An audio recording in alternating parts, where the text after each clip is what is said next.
Good morning. Welcome to the World Knowledge Forum and the Chey Institute of Advanced Studies special section. Is America back? Assessing the Biden administration's restoration of global leadership. My name is Chey, a invited professor at Ewha Women's University, and among other things, former CNN correspondent. So, as we started his presidency, President Biden promised to repair the alliance and engage with the world once again against global challenges. And he seemed to send a clear message that America is back, and so is diplomacy. While it is welcome, it is true that doubts linger on whether the Biden administration can restore the U.S. as a staying global power and take the lead again. Biden's trade policies, if you look at them, is not so much as a change, but considered a change of slogan, maybe from America First to now Buy America. And of course, there is the Biden administration's era-defining clash with Beijing. And above all, this has put his allies in a delicate position, as most of them, as you know, find themselves dependent on China for trade. So it does pose the question of whether Washington can lead its allies to make a united response and take leadership once again. So against this backdrop, this session aims to answer the question, or try to do so, is America really back? And to attempt this very difficult feat, we have four distinguished speakers from the US, Europe, and Asia to shed light. Let me start off with introduction of former Prime Minister of Sweden, Carl Bildt, who is in my far left. He is also the co-chair of the European Council on Foreign Affairs. Then we have our own Professor Lee Sook-jung of Public Administration of Korea's 성균관 University. On my right, my left, we have former Prime Minister of Finland, Esko Aho. Actually, who has just written I promised, well, not just, but this has come up, but a fabulous book called Finnish Fingerprints. So, and then of course, we have online Dr. John Ikenberry, who is known to a lot of people as one of the premier voices in describing and looking at America's foreign policy from Princeton University. Thank you all for joining us. Shall we start off this conversation with Professor Ikenberry, who is, as I like to say, our token American. Now, the question of, is America back? Is America really back? You want to start us off with your opinion on that question? Yes, thank you very much. And it's so great to be here and to be on this panel with very distinguished colleagues. So thank you very much. The question, is America back? I guess probably my answer is it's too early to tell. We certainly have in front of us extraordinary global challenges, and they're growing, not declining.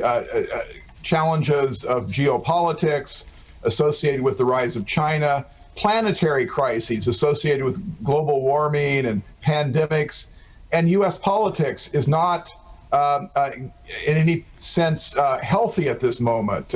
We are at a period where the U.S. is deeply divided. In 3 years, former President Trump could be running again.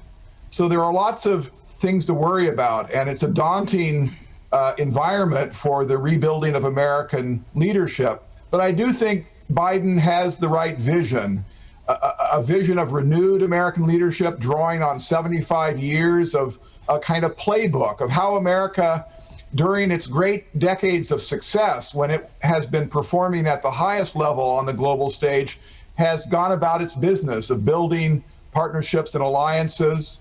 In many ways, I think the Biden administration is looking back historically to President Franklin Roosevelt, the late 1930s, World War II, and his successors right after World War II. That was a period where when liberal democracy as it is today was in recession, was in retreat, a kind of almost extinction moment during World War II. And there was a real daunting task then of rebuilding liberal democracy, not just rebuilding it, but redefining it, coming out of the New Deal. The old liberal state, the 19th century laissez-faire state, was being redefined as modern social democracy.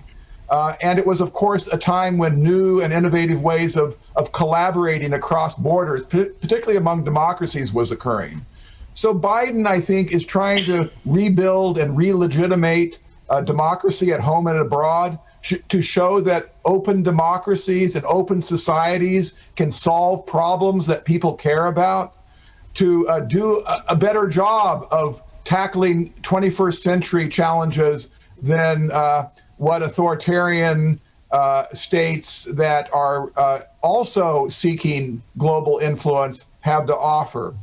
Now, Biden, I think, is doing that partly by pushing off to the side of American foreign policy older, failed, and ending foreign policies. And I think two are most important. And you see the first one in the ending of the Afghan war. A 20-year war, a global war on terror, the war in Iraq, the war in Afghanistan, were extraordinarily costly to the United States, not just in money and, of course, in lives, but a kind of never-ending battle. And putting those behind us and reimagining America's global security role, I think that was a step in repositioning the United States. And then secondly, ending the Trump America First grand strategy of really taking down or wrecking America's own post-war global accomplishment in trade and alliances and democratic solidarity and human rights and environment. In all those areas, Biden is saying, that's not America. That's not the America I know.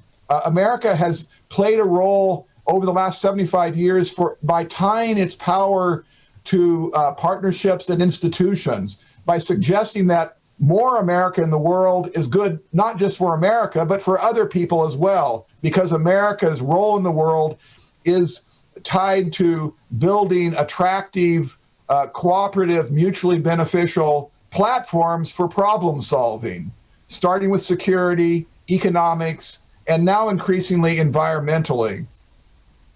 So I do think that America has the resources and even more so the ideas to come back. I think looking back over 75 years, the Biden administration, and I think American internationalists would argue that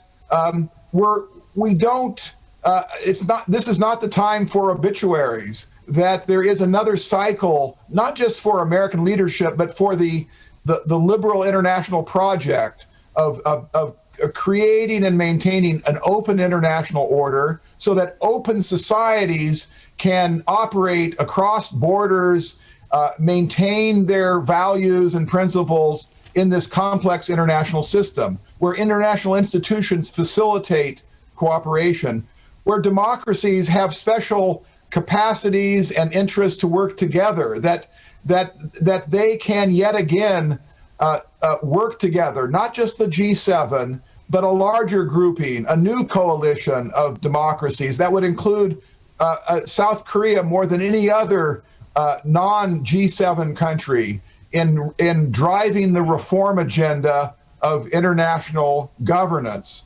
So I think there's a lot there to work with. I think when you look back at the last 75 years, the U.S. and its partners created, well, I'll just say it, I think the most successful international order in world history, measured in terms of security, provision, wealth creation, and a glimmering of social justice. Always incomplete, always laced with missteps and failures, but nonetheless showing a pathway to a modern, liberal modernity that more of the world than not wants to follow. So that's the case for America that I think Biden would like to to present. And I think that those of us who wish America well for another cycle of history believe that that's where we need to go. And so I do think that the possibilities are there. But again, to end where I began, the challenges in front of all of us are incredibly daunting. Thank you, Dr. Ikenberry. I found your comments very interesting, especially your comments about comparing Biden to the FDR, the 1992 era, the challenges he faced. Interesting about your comment about democracy as a way to resolve global problems versus authoritarian regimes, political regimes, which actually, in our mind, for all its minuses, in terms of problem solving, is considered for many of us a more active or better way to resolve problems. But as you pointed out, there are a lot of issues and a lot of values that the Biden administration stands for, and that the possibilities are there. And you point out that we are still less than a year, so we have yet to see. Prime Minister Bildt, from your perspective, how do you see it? Is America back? Well, I don't think clearly Biden is back. Whether that means that America is back, I don't think you could discuss it in those terms, because clearly America has changed and the world has changed. So there is no completely going back. And I'm struck by the changes that we've seen over time in American policy. A couple of months ago, I sort of was diving down into the documents that are produced in Washington. I mean, the US produces a national security strategy, every single administration. This one hasn't done one as of yet, but it is an interim national security guidance, which is a fairly extensive document.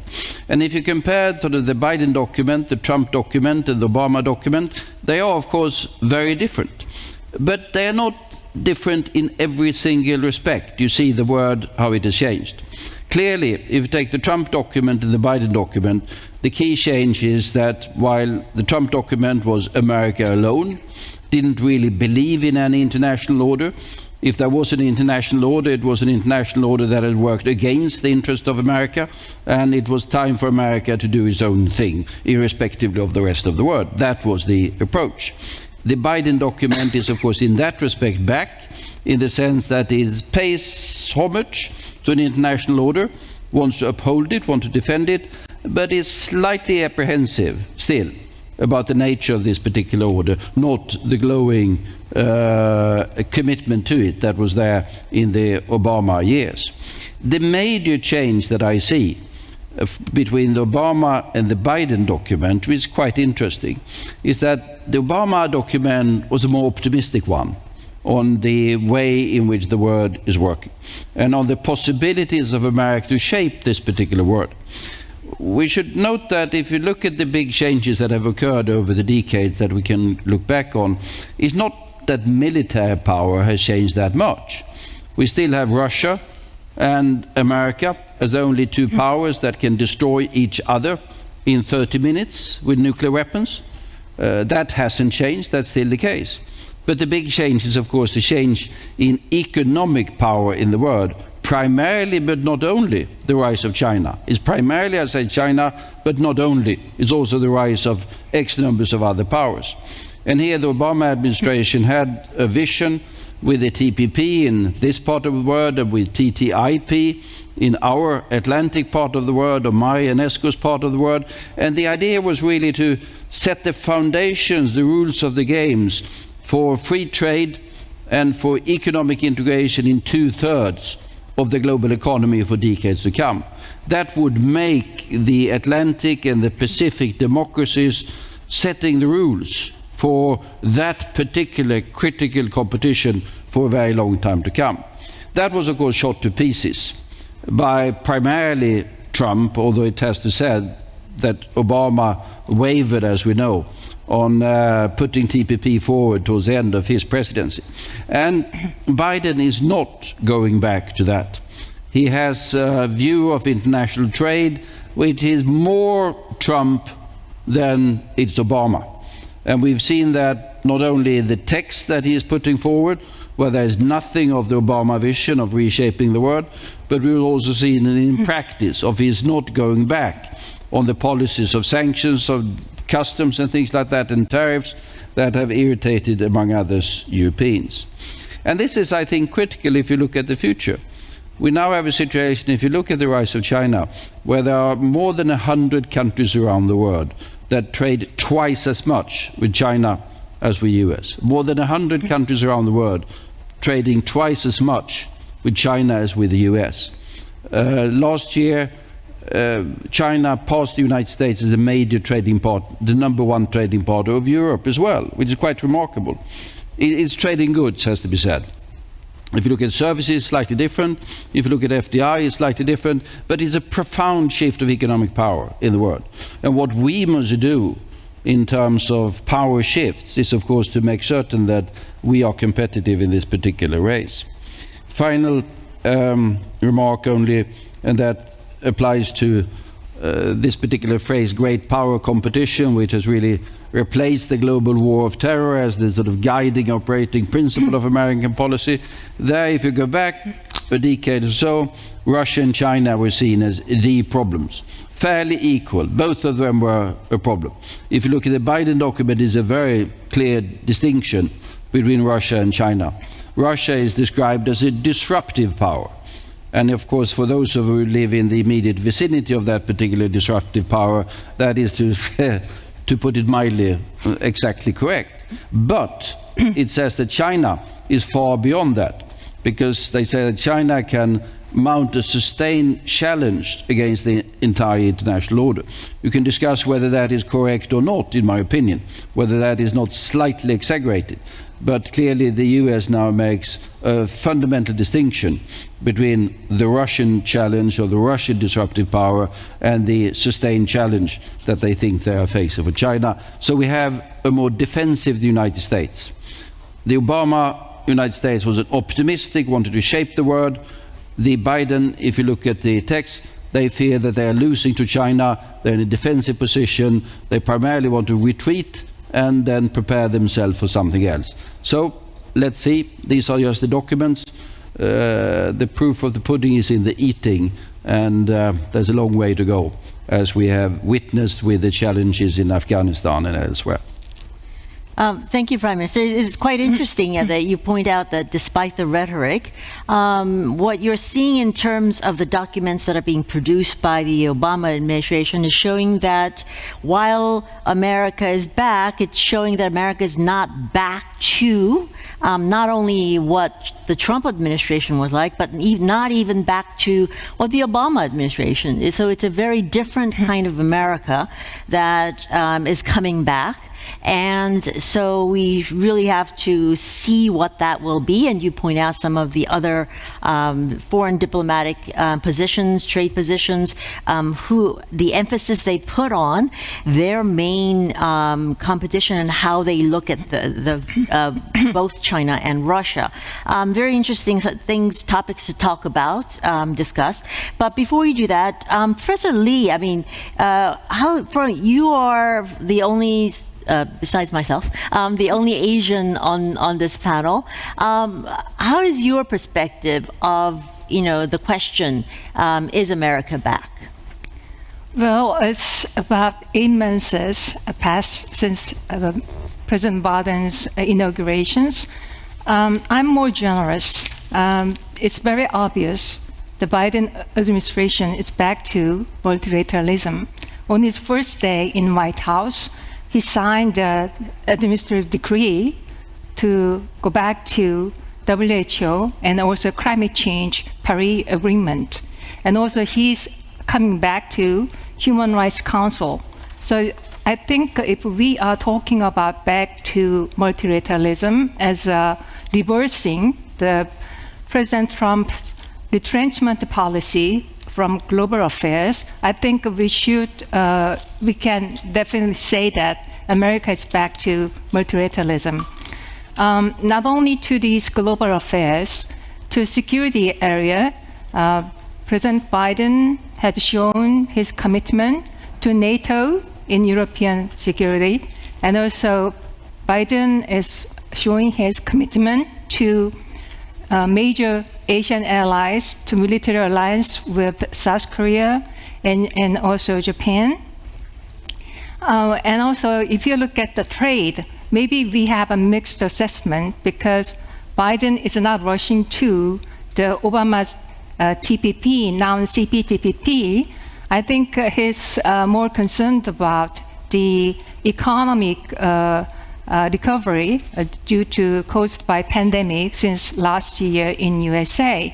So I don't think he will rush to CPTPP near future, and rather he will emphasize buy American products and invest more to American companies and factories. However, he's very keen in about technology, especially the very clean technology coalitions based on trust and openness. I guess this is a very important move that has already started from his predecessor. So I think in addition to technology, he's also very keen about democracy coalition. I think during his campaign period, he showed we have to do something to stop the advancement of autocracy and also to rewind the global democratic backsliding that has been deepened since mid-2000s. I think he's very committed to this, and I think the gist of Biden doctrine is that the domestic democracy is related to international liberal order. So for him to strengthen the American democracy is also related to show democracy can solve the global problems better than authoritarianism and autocracy. So I think this is kind of two areas, domestic democracy and also liberal international order. However, can America retake the global leadership? This is totally different questions. I think there are two challenges. Obviously, the resource power of America has been declining since for the last 2 decades. Instead, we are seeing the rise of China.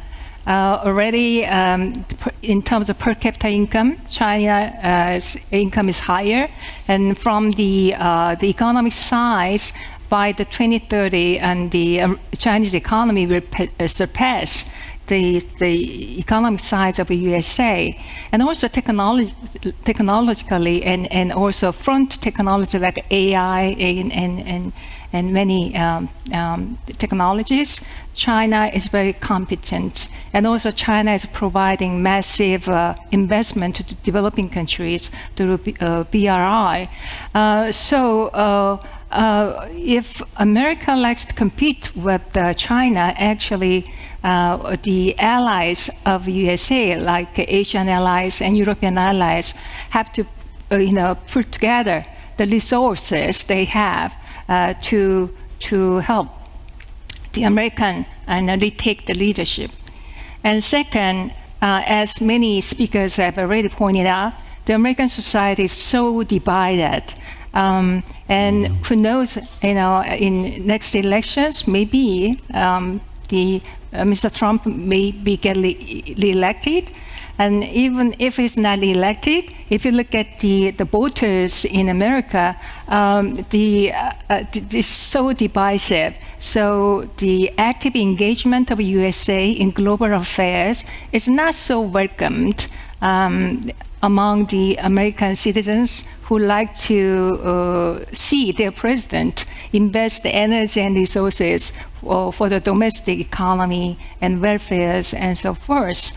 And so therefore, with these limitations, I think America, even if it's back to materialism, its global leadership is limited. So therefore, the allies of USA have to assist America.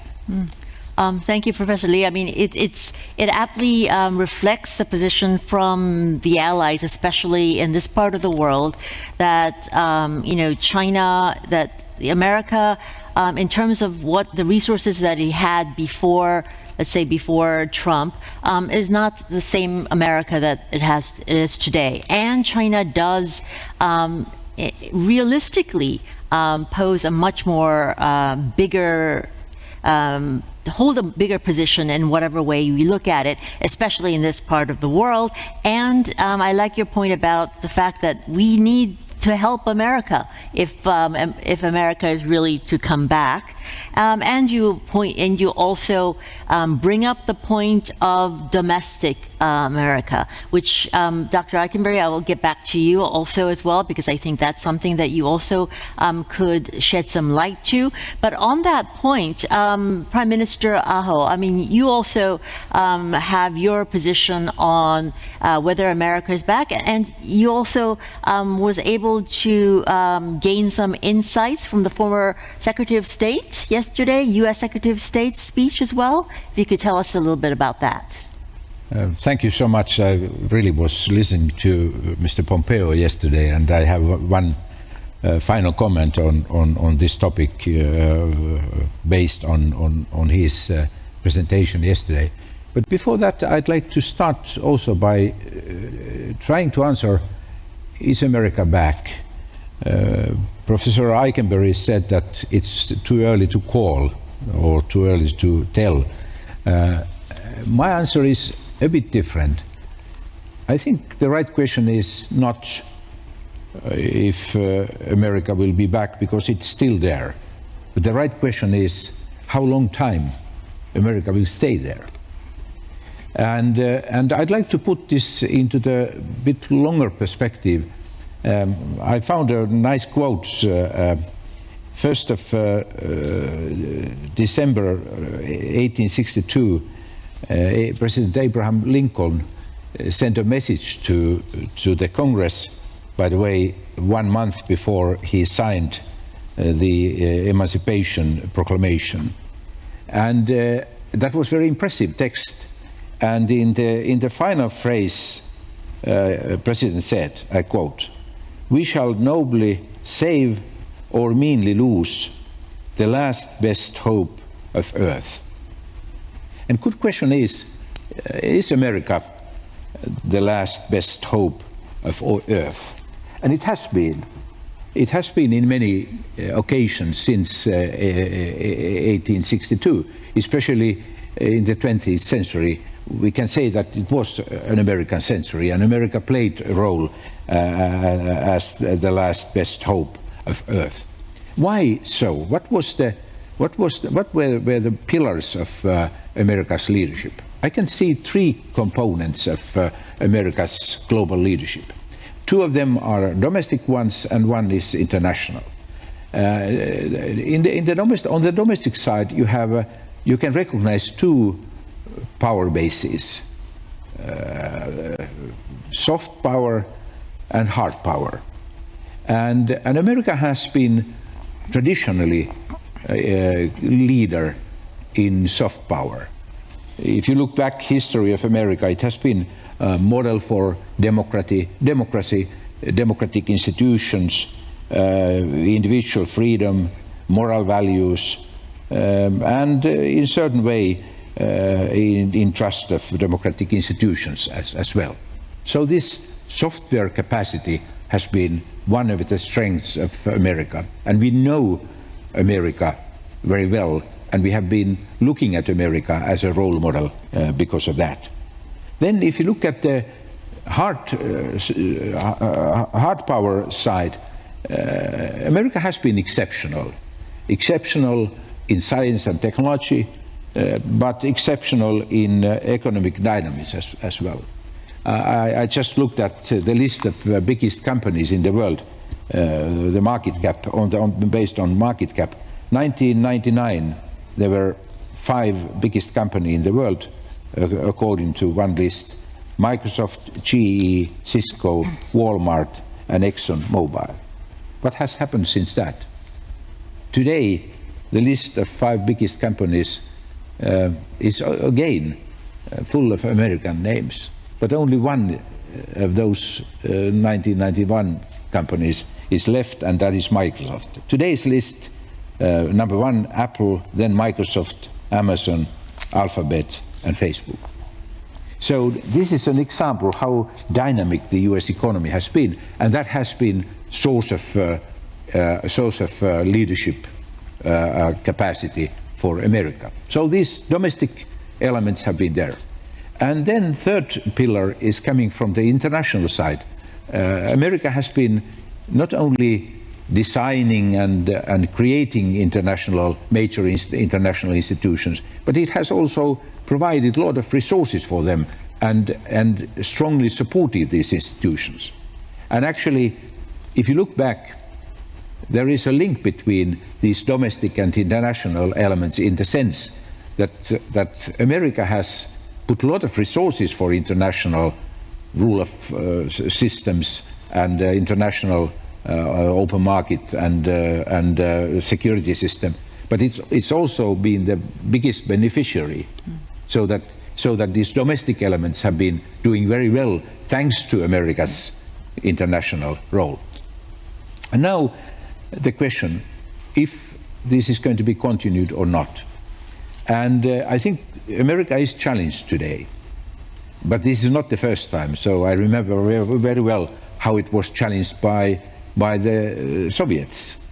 So Sputnik, late 50s, was like a wake-up call for Americans that now we have to concentrate, especially on our domestic side, but on the international side as well, in order to protect ourselves and to keep the leadership role.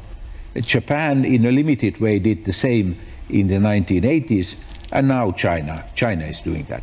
Maybe that is good for America. So America needs challenges, otherwise its capacity it's going to lose its capacity.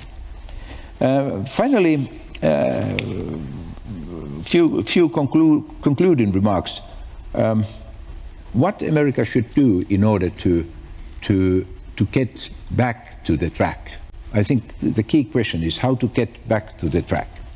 On the domestic side, there are some critical weaknesses in the US system. They are not short-term weaknesses, but long-term weaknesses.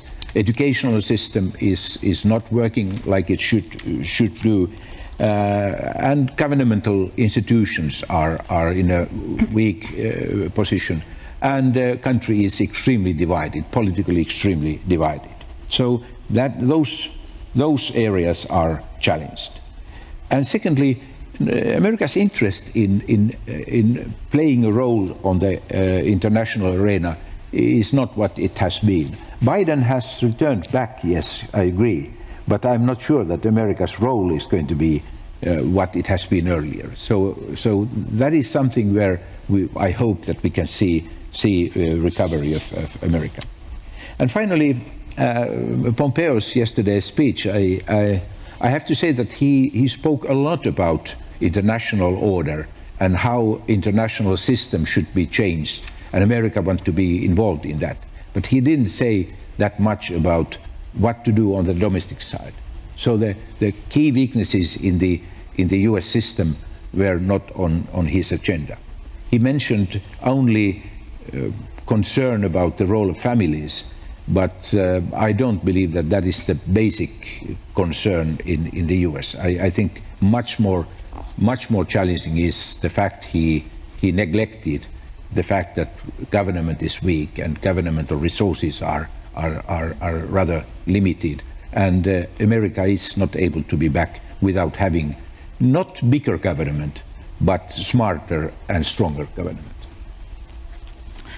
Thank you, Prime Minister. I think you brought up a number of interesting points. While we've been talking a lot about hard power, I was also interested you bringing up the soft power aspect of the America of today versus the soft power America of the past. 1992, FDR we just liked America better. We liked America. Yeah. We liked the songs. We like Americans. We liked, the fashion. It just was a different, feeling towards, I think, we all felt towards America than we feel about America today, which is, I think, although we're not talking about it, is actually, it lays out the foundations of a lot of skepticism, a lot of, thinking about, is America reliable? And then also about, turning to the domestic issues that both Prime Minister Aho and Professor Lee talked about. In a very divided America, even more so than any time before, can America come back as a leader and a beacon for liberal democracy? Dr. Ikenberry, I'm going to turn to you. How do you feel about this? Well, I think that's the great question of our time, and I agree wholeheartedly with my colleagues that things have changed. America isn't the same America it was before, when it was riding high and that beacon. I think domestically, it's been shocking for Americans to live through the last 4 or 5 years. I must say, I did not expect America to be so divided and to have a political cycle where there really were questions about whether the outgoing president would leave. And the struggle that Americans felt for making sure that our Constitution survives and that there's a peaceful transfer of power and that elections matter. And I must say that probably horrified the world as it did those of us who lived through it at home. But on the other hand, look what America did. It struggled to uphold its institutions and principles. It is struggling to, as it did in the time of Abraham Lincoln and FDR, it's struggling for a refounding. Many people have called the time of Lincoln the second founding. Read the Gettysburg Address. And the third founding was during the period of Roosevelt. And in some ways, we are waiting or maybe living through that fourth founding, which will entail reinventing the social contract and the political order at home, so to put the United States in a better position to be a stable partner in the world as a whole. But when America has struggled over this period of Trump, it's worth remembering that in China, during the same period, President Chey and his party were able to change the rules so that he can be dictator for life. And the world kind of looked at that and shrugged. There was no kind of major political moment that occurred. It was kind of, well, that's kind of what we expect from China. But there seems to be a sense that we expect more from the United States. And I would say that that's part of what gives me a sense that there still is more of a role and a story for the United States on the global stage. One American political theorist said, America is not a lie, it's a disappointment. And because it's a disappointment, it's a hope. It's a kind of work in progress. 2 steps backwards, 1 step back, 2 steps forward.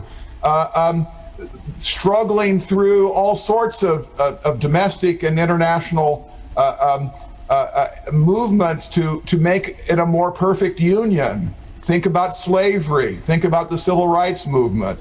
And I do think in this era where China is going to be the biggest state in the system, it's not just the United States, but it's all of us who are going to have to say, what kind of world do we want to live in? What values do we want to hand on to our children? Do we want to, at the end of the 21st century, still have open societies, still have systems where there's freedom of press, freedom of information, freedom of speech, freedom of religion, rule of law, constitutional limited states? And do we want to have systems where we have civil society that is beyond the reach of predatory states? 10 years ago, that wouldn't have been an interesting question. today it's an interesting question. And if America has a leadership future, it's not going to be simply hard power. It's certainly not going to be trade or economic size, because everybody wants to get inside of the Chinese economic miracle as long as it lasts. And it may not last that much longer. But if America has a future, I think it's partly about its values. America is an idea. America is an idea. And then secondly, its ability to build coalitions. And that means it's up to the larger world to decide whether we are going to stick together with like-minded states or not. That, for me, that's the big question. Will we hang together, or as Benjamin Franklin said, will we hang separately? Will we hang together or will we hang separately? The panel, yes, Professor Lee? Because it's Prime Minister Aho has brought the issue of soft power, and also John has mentioned still the USA is the hope for many world citizens who like to have the democracy prevail in the world. I think it's true. The America is very popular, despite this raid to the Congress by Trump supporters in January 6, and still a significant number of Americans cannot accept the victory of President Biden. So this is something I was so surprised. That's something you can expect from some developing countries, right? Because they can accept electoral democracy that is so basic to consolidate, even before to consolidate democracy. And also, you have budget withdrawal from Afghanistan. That's also loss of soft power. But nevertheless, it is true, if you look at the survey, the cross-national survey, the America is still very popular. And on the other hand, China is getting very unpopular. If you look at the Pew research, it's not just America, regardless of Democrats and Republicans, absolute majority of Americans want a tough policy against China on human rights and also economic issues. I think it's also for Asia too. If you look at the Asia Barometer surveys, and even for South Korean polls, South Koreans are leaning to Americans more away from China over the last several years. So that means still, I will say it like this. We like to America to be successful in terms of democracy, even though all these mistakes, because we want to hope, right? So just the economic big power or military big power dominating the values, we don't want that. And I guess America is still very attractive because they admit their mistakes, unlike Chinese. So I think value-wise, many allies, not only allies, many countries and also citizens of the world want to America be successful. However, John, and I like to say, if you have a sustained soft power, you need to have some hard power. And we know military-wise, still America is dominant, and it will take several decades for China to catch up the military power, equivalent to USA. However, economic-wise, you still need the resource power to sustain soft power. So I guess, again, I'd like to emphasize Asia's democracies have to work with the USA to compensate that kind of resource power. I guess the short answer is yes. If given a choice, we do want to hang with America.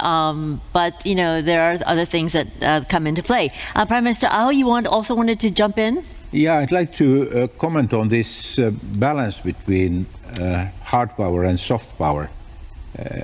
I think the American model has based on the idea that they are not contradictory but complementary.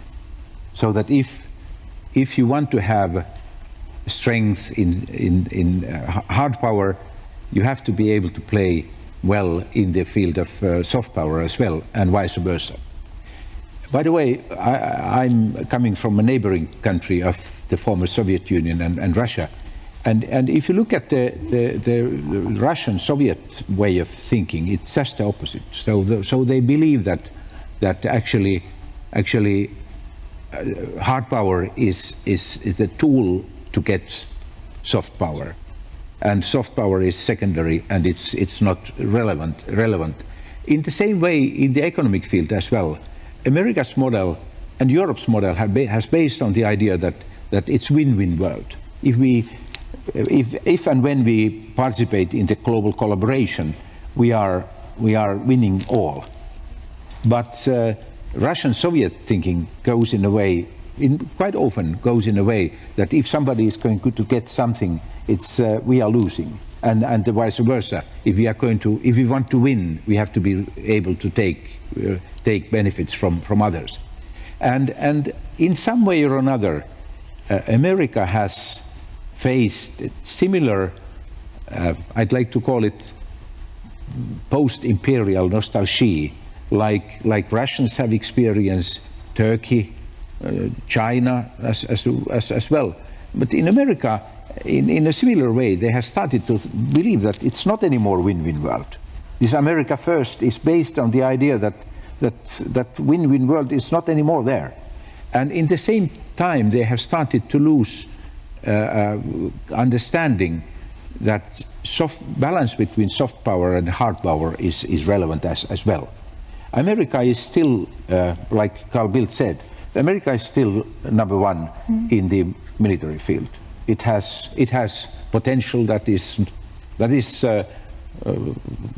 not comparable to any other country, but its capacity to play role with soft power has declined, and I think Biden has now partly been able to understand that, and maybe partly he's able to change the course, but only in a limited way.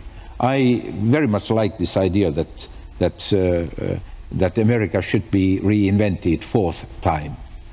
And who is going to do that? We don't know. I think Prime Minister Bildt also wants to sort of jump in. Yeah, a lot can be said. It's certainly true that if you look at opinion polls, I mean, we all want to be with America. We know that China is a communist dictatorship. It's sometimes with a somewhat softer face, at the moment with a somewhat harder face, but at the end of the day, it has been, ever since 1949, a communist dictatorship. There's never been any questions about that. America, for all of its faults and its problems, is neither communist nor dictatorship, to take two very good points with the United States. But what is worrying, as has been alluded to, is of course the internal situation of the US. There's no question that Professor Ikenberry said as well. I mean, the Trump years have left a legacy. And I was struck by new opinion polls that was out in the last 2 weeks. There was out the regular thing that is done by the European Commission. And one interesting question is always, are you optimistic or pessimistic about sort of the future of the European Union? And people are basically optimistic and increasingly optimistic. While if you look at the corresponding America, do you think that the country is going in the right and wrong direction? It is striking how pessimistic the Americans are on their own society. Americans are more pessimistic about America than foreigners are, as a matter of fact. That's a strength for the country. Then, back or not back, important would be to see what kind of leadership the US can demonstrate on global issues. And we have two global challenges at the moment, which are really of a nature that we haven't seen before. The pandemic is, of course, one, and it is challenge of the nature that we have to leave geopolitics and all the other things aside. We need to work together, Americans and Europeans and Chinese and Russians and whoever, in order to fight a common enemy that is a virus that doesn't make any of these distinctions that we are normally busy with. Will it be possible to sort of do both a geopolitical confrontation with the Chinese and a cooperation with the Chinese when it comes to, apart from this pandemic, building a far better system to meet the next pandemic that might occur. That's a critical issue. The second critical issue is of climate. We have the COP26 conference coming up in Glasgow. And here, as was pointed out by Professor Lee, I mean, very good, the Americans are back in the Paris Agreement. The rhetoric is fine from the European point of view, if I take that one. But then, can America lead on those particular issues? I don't think you have to doubt a second John Kerry or Joe Biden, their commitment, but can they deliver the Congress when it comes to doing the fairly dramatic increase in carbon prices that is absolutely essential to handle this? Then, of course, back to China again. I mean, China is the #1 emitter at the moment, by far the #1 emitter in the world. The Indians and the Americans and the Europeans are coming well below that. So there's a necessity also here to engage with the Chinese in order to help them with technology and help them and say that you have to be part of this in your self-interest, but also in the global interest. And here it will also be a balancing act, hard confrontation on certain issues, but also the necessity of engaging constructively with the Chinese on issues where we simply are in the same boat, or we are on the same planet, and we have an interest in handling that particular challenge. This is going to be more tricky than things have been in the past, because with the Soviet Union, going back to that period that Esko or Prime Minister Aho referred to, yeah, that was at the end of it, the Cold War, which was basically confrontation. They did manage to work together on handling nuclear issues and reducing the threat of a nuclear war, which was, of course, essential and eventually, or so far, successful. This is going to be more difficult, I would say, than the handling of the nuclear issue between the Soviet Union and the United States was in that period of confrontation, because these issues are bigger, more complicated, and more imminent. Yes, Prime Minister wants to do a very, very short intervention. Yes. Yeah, very short comment. I think there is one aspect which is quite often forgotten when we compare a Cold War position with the challenges between China and the United States. The United States and the Soviet Union were totally disintegrated. They had only capacity to make deals on disarmament and arms control. But the United States and China are extremely dependent on each other. And that is something, what Carl Bildt said, I think it's maybe the reason why we have good reasons to be optimistic. I mean, a lot of interesting points have been brought up in terms of reinvention, maybe, of America, something that we should focus on. The pandemic, the climate change, Prime Minister Bildt talked about the need to cooperate and bring China into the conversation in terms of climate change. But from here, from our part of the world, it is North Korea. Getting China also involved in dealing with North Korea is something that is considered vital, and therefore, can America do the balancing act of at one point being confrontational, but also trying to cooperate. You've got an earful, Dr. Ikenberry. What do you think? Well, I think that's. I think we should start at the end here, looking for the most optimistic vision. We're going to get U.S.-China competition for the rest of our lifetime, I think. The question is, what kind of competition? And one possibility is that, to the extent each of these two superpowers thinks its own long-term leadership position, its soft power, its ability to make friends and influence people and shape the international system is tied to their provision of public goods and their leadership in problem solving. To the extent that is true, then competition can be constructive. John Maynard Keynes, the great economist, talked about currencies as kind of out there, subject to popular opinion. He called it a beauty contest.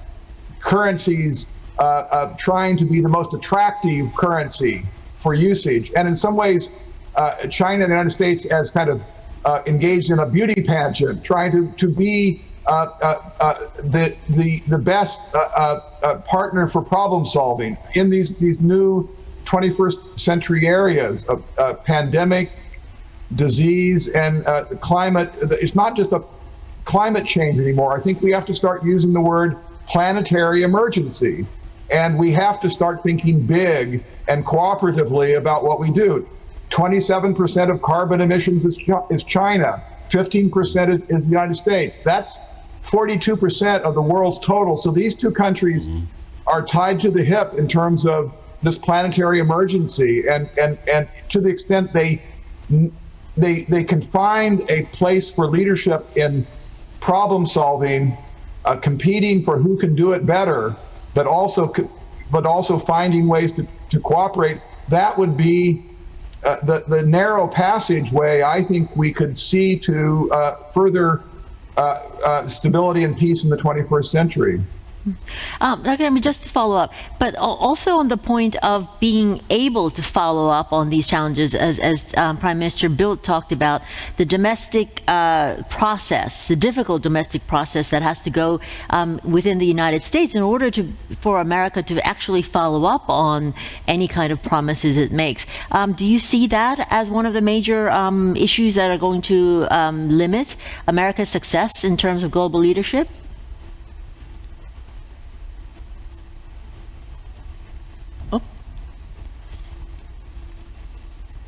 Feel like Stopped. Dr. Ikenberry is you're back. Hi there. Yes. Sorry. Could you repeat yourself, because I think you are frozen in cyberspace and therefore we couldn't hear anything. I think your question had to do with American domestic politics. Yes.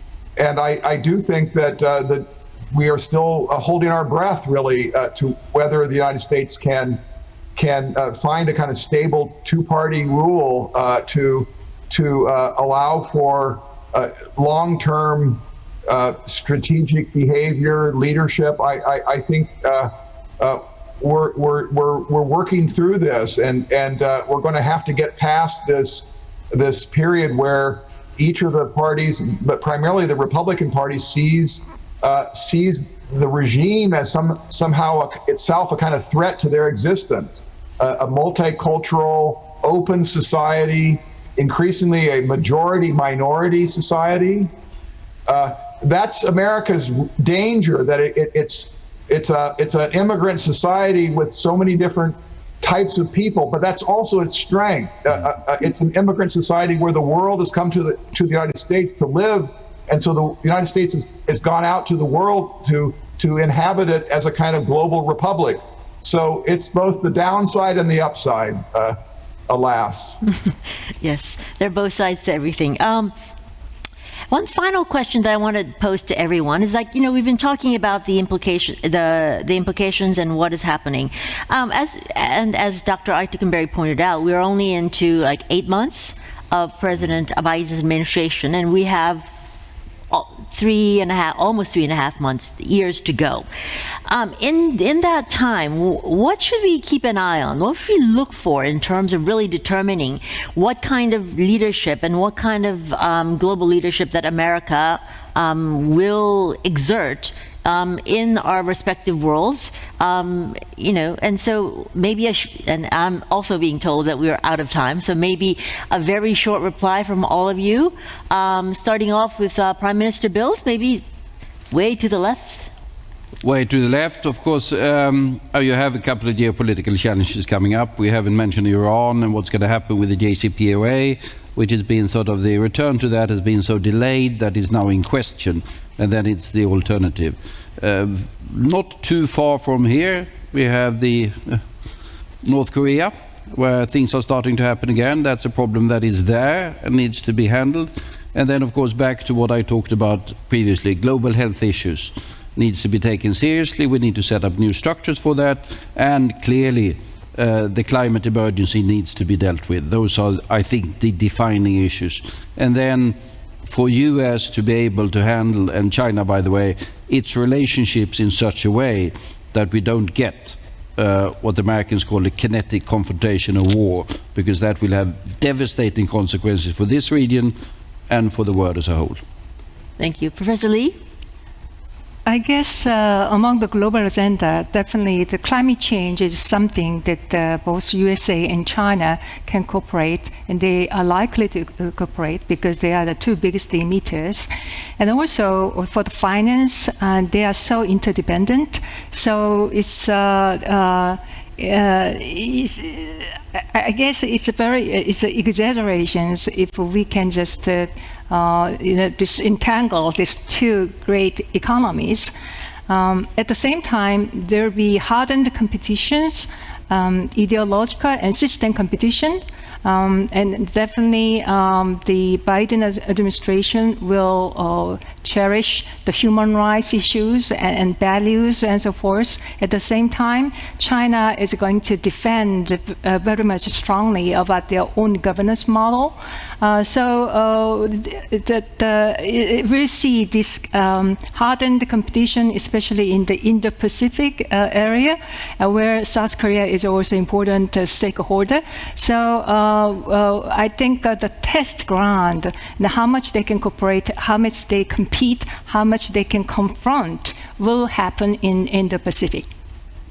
Prime Minister Aho. Easy to agree on the issues on the global agenda. I'd like to add one thing: cybersecurity. I assume that is going to be more and more relevant issue, and there everyone has an interest to do something. I believe that everyone is going to win if there is going to be some kind of global, not control, but some kind of global commitment to the principles applied in that area. And finally, in my opinion, there are two major issues for Biden administration. One is internal. So I think as long as there is a risk to return back to let's say, previous administration type of situation, as long as that risk is high and it's there, I think it's very difficult to govern in a reasonable way. That's why that is something we have to keep our eye on. And secondly, I think there is one factor which is going to have a major impact in the nearest few years, and that is China. We don't know exactly what's going on in China, what is the future of China. It's unfortunately, it's not going to be as, let's say, predictable as we have used to see in that direction. So China card is relevant. And Dr. Ikenberry, I'm going to give you the final word. Well, thank you. This has been very interesting, and I've learned a great deal. I guess two things. Number one, the United States does have to find a way to get its own domestic political house in order, at least to the level where it can function. And we're not there yet. And we'll see whether Biden can get his legislation passed, infrastructure and spending. But I think I would like to end on a hope that this crisis, this pandemic crisis, can be turned into a win for global governance. Who was it that said no crisis should be wasted? If we can't find a better way of cooperating in the aftermath of this pandemic, then we will really have failed collectively. A global compact for dealing with pandemic disease, with resources. The IMF said that only some $50-60 billion would be enough to provide vaccines for most of the world, and that the return on giving vaccine to everybody would be a growth in the world economy in the trillions of dollars. So it makes good sense. A little bit of money spent can create a lot of resource and prosperity. Why can't we do that? So my hope is that we can turn things around, and that the United States and its partners in Europe and Asia can come forward. We're almost to the point of the United Nations General Assembly annual meeting. Creative diplomacy to leave a positive legacy out of this most horrible pandemic, a new compact for dealing with the next global communicable disease plague. So that's on the top of my wish list. Yeah. Thank you, Dr. Ikenberry. It actually is on the top of my wish list as well. You're thinking about the pandemic. We didn't have the time, but the global South, in terms of the U.S. commitment to the global South in the pandemic, in which actually, whilst the U.S. has not been engaged, China has, and in terms of China's influence in the global South is something that we may be seeing a lot more of in the future. What is the saying? A friend in need is a friend indeed, and if China has become that friend in need, then we have a new game coming up. So on that note, thank you everyone. It has been a very thought-provoking session, and it has given us a lot of things to think about as we try to find our way through the terra incognita of the post-pandemic world. So that's it for me. Thank you all. Thank you.